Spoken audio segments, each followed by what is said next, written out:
Napoleon Bonaparte was a French military leader who rose to prominence during the French Revolution and led several successful campaigns during the French Revolutionary Wars. He was Emperor of the French from 1804 until 1814 and again briefly in 1815. Welcome to our animated history channel.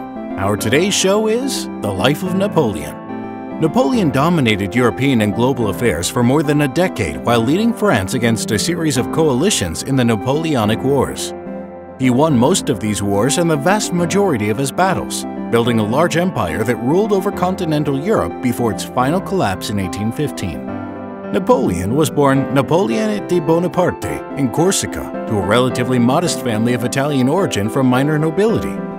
When he turned 9 years old, he moved to the French mainland and enrolled at a religious school in Autun in 1779. He then transferred with a scholarship to a military academy at Brienne-le-Château. On completion of his studies at Brienne in 1784, Napoleon was admitted to the École Militaire in Paris. He trained to become an artillery officer. He was serving in the French army when the French Revolution erupted in 1789. He rapidly rose through the ranks of the military, seizing the new opportunities presented by the revolution and becoming general at age 24. The French Directory eventually gave him command of the Army of Italy after he suppressed a revolt against the government from royalist insurgents. At age 26, he began his first military campaign against the Austrians, and the Italian monarchs aligned with the Habsburgs, winning virtually every battle, conquering the Italian peninsula in a year while establishing sister republics with local support and becoming a war hero in France. In 1798, he led a military expedition to Egypt that served as a springboard to political power. He orchestrated a coup in November 1799 and became first consul of the Republic. His ambition and public approval inspired him to go further, and he became the first emperor of the French in 1804. Intractable differences between the British meant that the French were facing a third coalition by 1805. Napoleon shattered this coalition with decisive victories in the Ulm campaign and a historic triumph over the Russian Empire and Austrian Empire at the Battle of Austerlitz, which led to the dissolution of the Holy Roman Empire. In 1806, the Fourth Coalition took up arms against him because Prussia became worried about growing French influence on the continent. Napoleon quickly defeated Prussia at the battles of Jena and Austerlitz, then marched his Grand Army deep into Eastern Europe and annihilated the Russians in June 1807 at the Battle of Friedland. France then forced the defeated nations of the Fourth Coalition to sign the Treaties of Tilsit in July 1807, bringing an uneasy peace to the continent. Tilsit signified the high water mark of the French Empire. In 1809, the Austrians and the British challenged the French again during the War of the Fifth Coalition, but Napoleon solidified his grip over Europe by triumphing at the Battle of Wagram in July.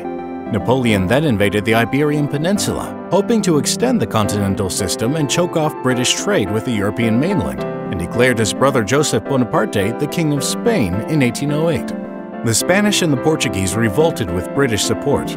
The Peninsular War lasted 6 years, featured extensive guerrilla warfare, and ended in victory for the Allies against Napoleon. The continental system caused recurring diplomatic conflicts between France and its client states, especially Russia.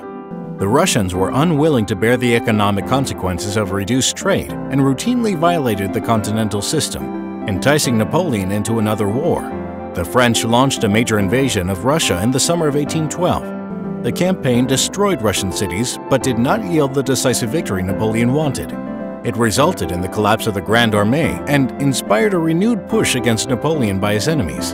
In 1813, Prussia and Austria joined Russian forces in the War of the Sixth Coalition against France.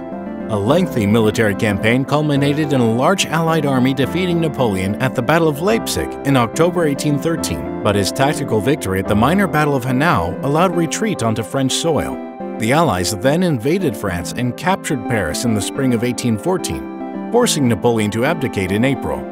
He was exiled to the island of Elba off the coast of Tuscany, and the Bourbon dynasty was restored to power. However, Napoleon escaped from Elba in February 1815 and took control of France once again. The Allies responded by forming a Seventh Coalition which defeated him at the Battle of Waterloo in June. The British exiled him to the remote island of St. Helena in the South Atlantic, where he died 6 years later at the age of 51. Napoleon's influence on the modern world brought liberal reforms to the numerous territories that he conquered and controlled, such as the Low Countries, Switzerland, and large parts of modern Italy and Germany. He implemented fundamental liberal policies in France and throughout Western Europe. His Napoleonic Code has influenced the legal systems of more than 70 nations around the world.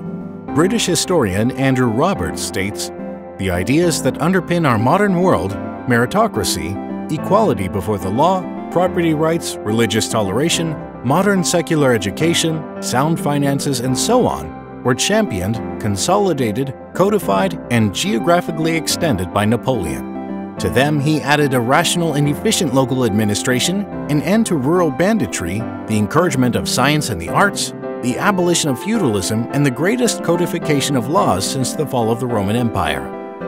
Thanks for watching, and please check out our other animations on history. Don't forget to like, share, and subscribe.